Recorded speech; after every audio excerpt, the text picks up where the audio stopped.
Então tá, pessoas, eu sou o professor Hidrogério e nós somos os Cacholas. Quer receber os nossos conteúdos? Não te esquece, se inscreve nos nossos canais e ativa o sininho.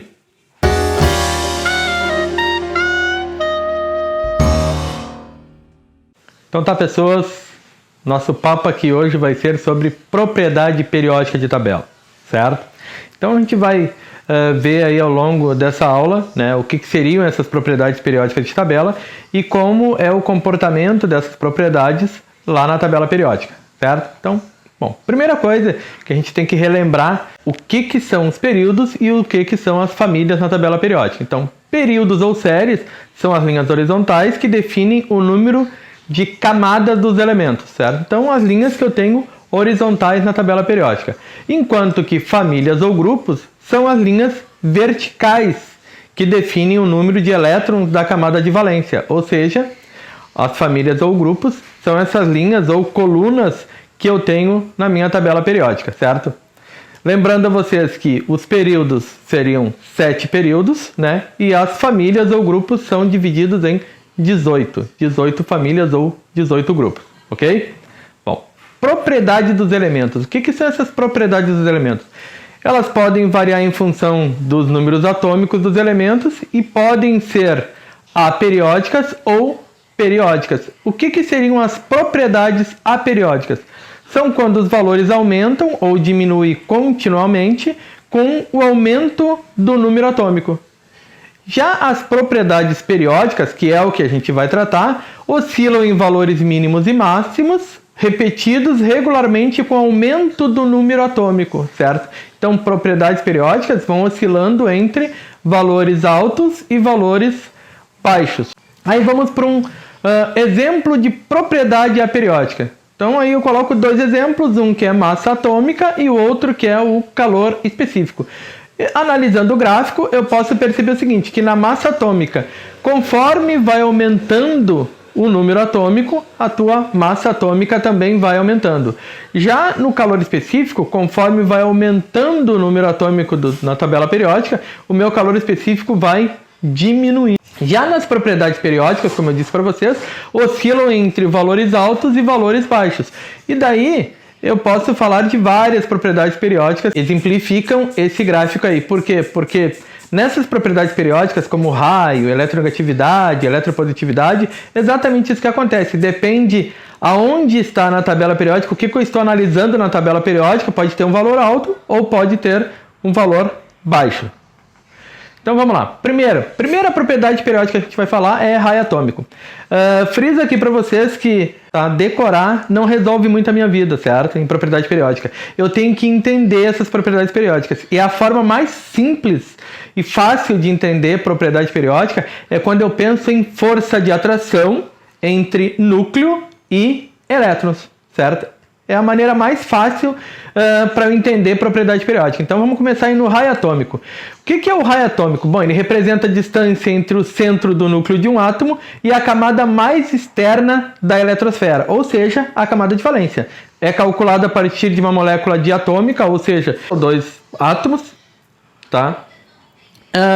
E veja a distância que tem de um núcleo até o outro do átomo, divido essa distância por 2, consequentemente eu vou ter o quê? Eu vou ter o meu raio atômico. Na tabela periódica a gente costuma dizer o seguinte, é que o raio atômico ele aumenta indo para a esquerda e para baixo, conforme vocês podem ver aí na figura, certo? Da tabela periódica. Agora, como é que funciona então essa história do raio atômico quando eu falo em força de atração? Bom, ali eu coloco para vocês dois exemplos, certo? O lítio e o flúor. Se eu olhar na tabela periódica, eu vou perceber que lítio e flúor, eles estão no mesmo período na tabela periódica.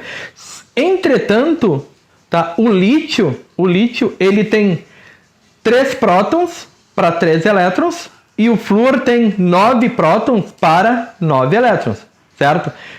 O que eu quero dizer com isso? Que com 3 prótons, a força de atração ela é menor do que para 9 prótons. Ou seja, se eu tenho 3 cargas positivas, eu tenho uma força de atração. Se eu tenho 9 cargas positivas, eu vou ter uma força de atração muito maior, tendo em vista que eles possuem as mesmas camadas aí. Então, os dois estão com os elétrons de valência na segunda camada. Consegue perceber, então, que utilizando força de atração eu consigo entender melhor as propriedades periódicas? Olha só, vamos de novo. Lítio, 2 camadas, 3 cargas positivas, certo? Flúor, 2 camadas, 9 cargas positivas.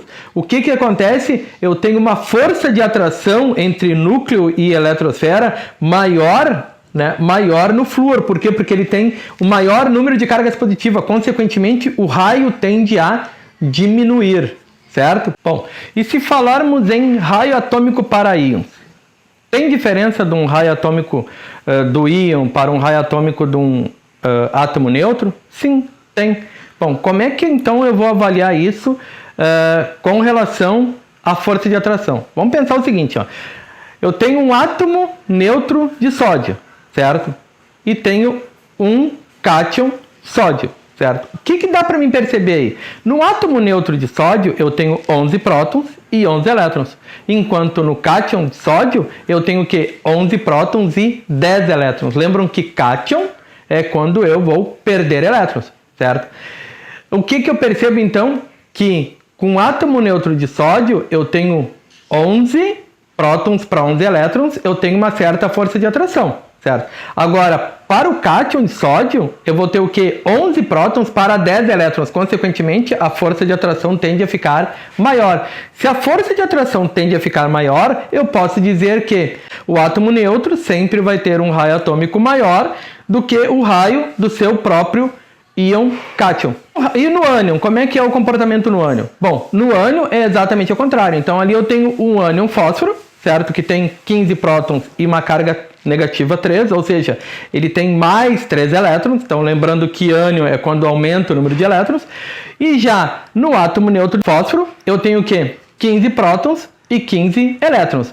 Onde é que eu tenho a força de atração maior? Vai ser no átomo neutro, porque no átomo neutro eu tenho 15 prótons para 15 elétrons. Já no ânion eu vou ter o quê? 15 prótons para 18 elétrons. Consequentemente, essa força de atração tende a ficar menor porque eu tenho um número de elétrons maior. Se isso acontece, eu posso dizer o quê? Que sempre o raio do ânion vai ser maior que o raio do respectivo átomo neutro. Aí eu tiro o quê? Eu tiro que o raio do cátion é sempre menor que o raio do átomo no estado neutro e o raio do ânion é sempre maior que o raio do átomo no estado neutro, certo? E para isoeletrônico? Bom, eu posso dizer o seguinte, que quanto maior o número atômico, menor vai ser o raio. Mas como assim? Como é que tu deduz isso? Eu consigo deduzir da seguinte forma, olha só. Se eu tenho elementos diferentes e os elementos diferentes têm a mesma quantidade de elétrons, certo? Então eu posso dizer o seguinte, que quanto maior o número de cargas positivas, maior vai ser a força de atração, porque todos eles vão ter o mesmo número de elétrons. Se o maior carga positiva, certo? O maior número de prótons vai ter a maior força de atração, então eu posso dizer que quanto maior o número atômico ou maior o número de prótons, menor vai ser o raio. Detalhe, isso é para isoeletrônicos, somente para isoeletrônicos, certo? E a eletropositividade? O que é eletropositividade? Bom, indica a tendência de um átomo, tá, a perder elétrons numa ligação química, ou seja, é a tendência que tem de formar cátion, certo? A gente costuma dizer também que elementos eletropositivos eles têm um caráter metálico, ou seja, é a tendência que o átomo tem de transferir elétrons. Agora vamos de novo na força de atração. Se um átomo ele é bastante eletropositivo, eu vou dizer que ele tem que ter um raio pequeno ou um raio grande? Não, ele tem que ter um raio grande. Por quê? Porque se ele tem um raio grande, é mais fácil de ele entregar o elétron. Aí eu consigo entender por que os metais da família 1, família 2 lá embaixo, né, eles têm o que são os mais eletropositivos, porque átomos que têm um raio atômico maior. Então, quanto maior o raio atômico, certo? Mais fácil de entregar elétrons, mais fácil de formar cátion, consequentemente, mais eletropositivo eles são daí, certo? E a eletronegatividade? Bom, a eletronegatividade é a capacidade que um átomo possui de atrair elétrons do átomo vizinho.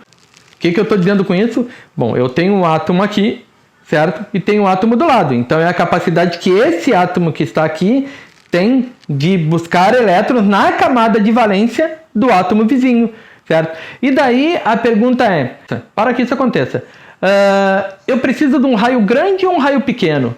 Eu preciso de um raio pequeno, porque se o raio é pequeno, a força de atração que este átomo vai ter sobre o outro vizinho vai ser muito maior, porque ele tem que transpor o número de camadas menor. Se o átomo é muito grande, ele tende a ter o quê? Uma eletronegatividade pequena, porque ele tem um caminho a percorrer até buscar o elétron do átomo vizinho muito grande, certo?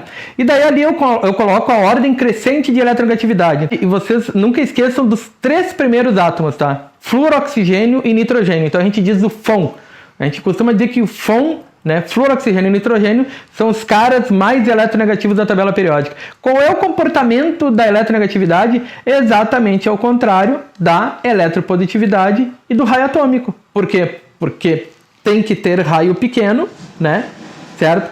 Por quê? Porque eu preciso de uma atração boa para puxar os elétrons. Lembrando que eletronegatividade não pega gás nobre, né? Não esqueçam disso, por quê? Porque o gás nobre já tem a camada completa, então ele não precisa buscar elétrons de ninguém, porque ele já está com a camada completa.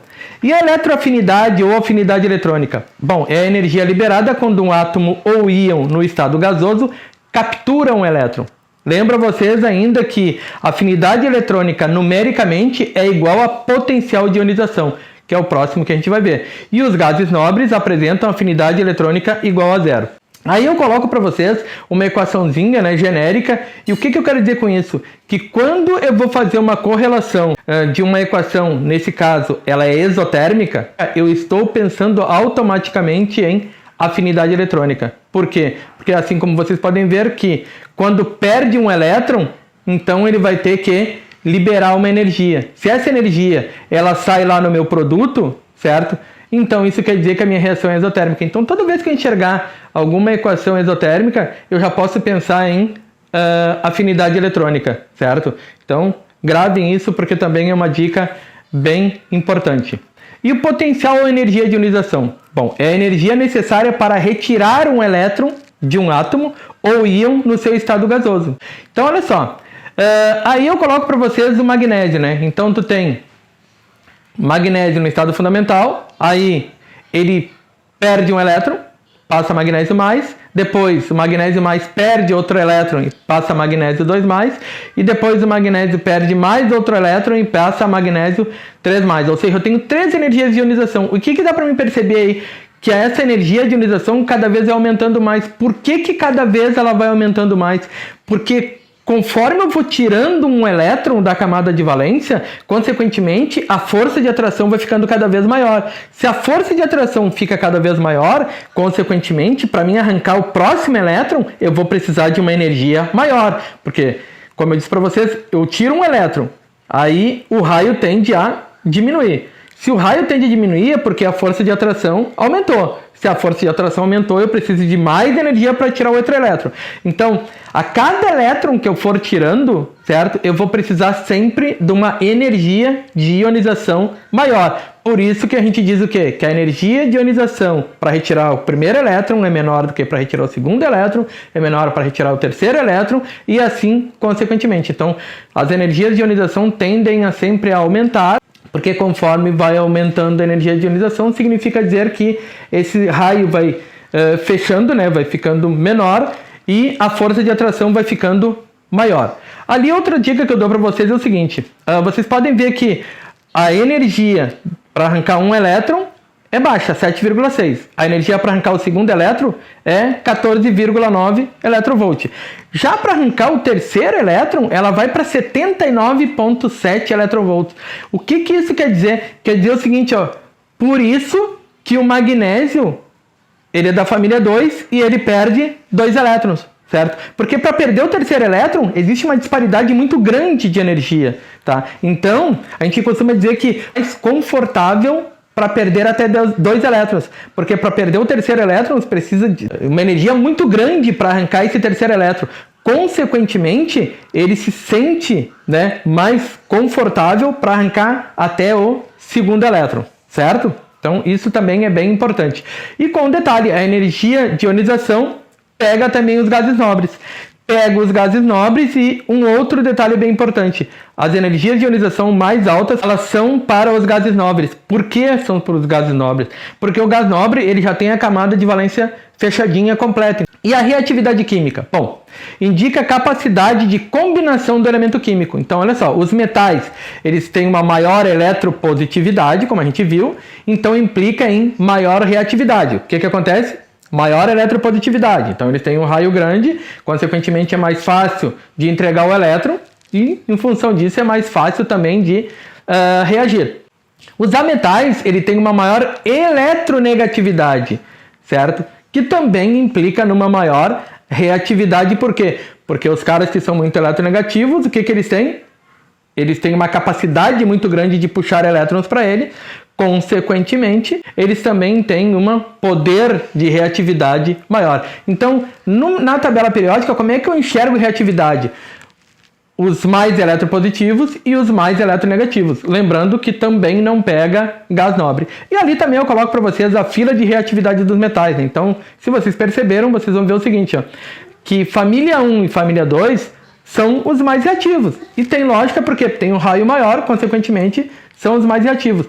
E se eu olhar a linha de reatividade, eu vou vendo que conforme vai indo para a direita aqui, é como se eu estivesse vindo nesse sentido na tabela periódica, tá? E daí eu vou chegar o quê? Eu vou passar pelos elementos de transição, né? Vou passar pelo hidrogênio, e daí vou chegar nos metais nobres, ou seja, são uns caras que não gostam muito de reagir, certo?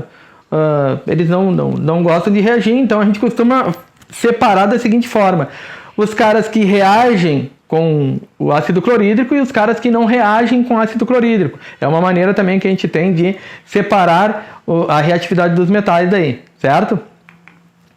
E a densidade e o volume atômico? Bom, densidade eu sei que é uma relação entre massa e volume, certo? Então, olha só.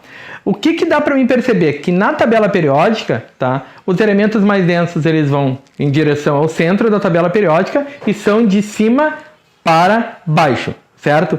Além disso, a gente costuma às vezes falar assim, metal leve, metal pesado. O que são os metais leves? São os que têm densidade menor do que 5 gramas por centímetro cúbico, e os metais pesados são aqueles que têm uma densidade maior do que 5 gramas por centímetro cúbico, certo? Lembrando a vocês que o ósmio, ele é o que tem a maior densidade, e essa densidade é de 22,57 gramas por centímetro cúbico. Já o volume atômico é o volume ocupado, átomo-grama, né, do elemento no estado sólido. Se eu perceber ali na tabela periódica, o volume atômico vai indo completamente oposto da densidade. Isso tem lógica, por quê? Porque se densidade é massa sobre volume, dá para perceber que a densidade é inversamente proporcional ao volume, certo? Então, quanto maior a densidade, menor vai ser o meu volume, beleza? Então, preste atenção aí nessa dica que é bem importante, certo? E ponto de fusão e ponto de ebulição? Bom, o elemento de maior ponto de fusão, tá, é o carbono. Então ali dá pra gente perceber pelas linhas, né, na tabela periódica, que normalmente é o quê? Pro centro e para baixo, certo? Com exceção para a família 1 e família 2 que vão ao contrário, daí é para cima.